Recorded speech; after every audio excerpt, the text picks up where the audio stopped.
সকাল বন্ধুরা, আমার গোপালকে দেখুন। আজকে আমার বন্ধুরা আসবে, ছোট্টবেলার বন্ধুরা। তাই আমার গোপাল সোনাকে তাড়াতাড়ি উঠিয়ে দিয়েছি তো আজকে। আর দেখুন তার জন্য কি মিষ্টি তৈরি হচ্ছে।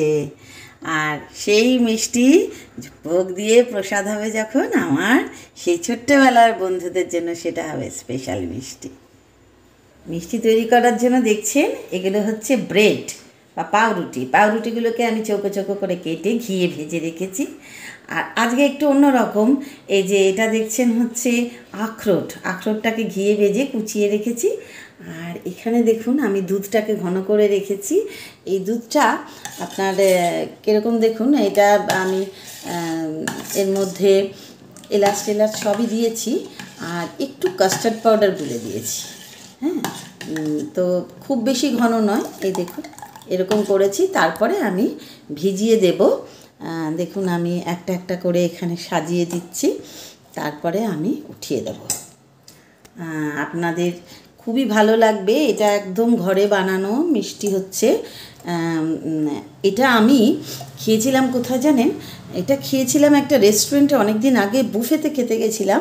কট অ্যান্ড বোল্ট বুফেতে খেতে গেছিলাম। তো সেখানে আমাদের এই পাউরুটির মিষ্টিটা ওরা খাইয়েছিল হচ্ছে রসে ভেজানো, কিন্তু আজকে আমি যেটা করছি সেটা কিন্তু আমি ভেবেছি দুধে ভেজাবো। দুধে ভেজাবো। তো আমি দেখুন অনেকটাই দিয়ে দিয়েছি। এবার এর উপরে আমি এটা ছড়িয়ে দেব। এই যে এক পোস্ত এটা করে নিই, তারপরে আর একবার আমি দেব। অপূর্ব টেস্ট হয় এটা। আমি তো বরাবরই বুফে টুফে যেখানেই যাই রেস্টুরেন্টে খেতে, আমি সেটা বাড়িতে করার জন্য খুব ভালো লাগে। আর আজকে বিশেষ করে আমার ছোট্টবেলার সেই বন্ধুরা আসছে, যাদের সাথে আমার একেবারে নারীর টান বলতে পারেন। হ্যাঁ, সব শেয়ার করা যায় যাদের সাথে কোনো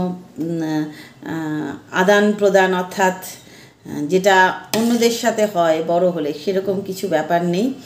সত্যিকারের একেবারে খাঁটি বন্ধুত্ব যাকে বলে। তো দেখুন আমি অনেকটাই ঢেলে দিয়েছি। এবার আমি এটাকে ছড়িয়ে দিলাম। আপনারা পেস্তাও দিতে পারেন, আপনারা কেশর দিতে পারেন যদি কেশর। আজকে কেশর আমি বাড়িতে নেই। আমি সাধারণত বাড়িতে যা থাকে তাই দিয়েই তো করি যে কোনো জিনিস। তো সেই কারণে, আচ্ছা এখানেও কিছু আছে দেখুন, সেই কারণে আমি খুব বেশি কোনো কিছুই বাড়াবাড়ি করি না, যা থাকে তাই দিয়ে করি। দেখুন আমার এই পাউরুটির মিষ্টি রেডি। এটাকে আমি নাম দিয়েছি যে ব্রেড মালাই। এটার নাম দিয়েছি আমি ব্রেড মালাই।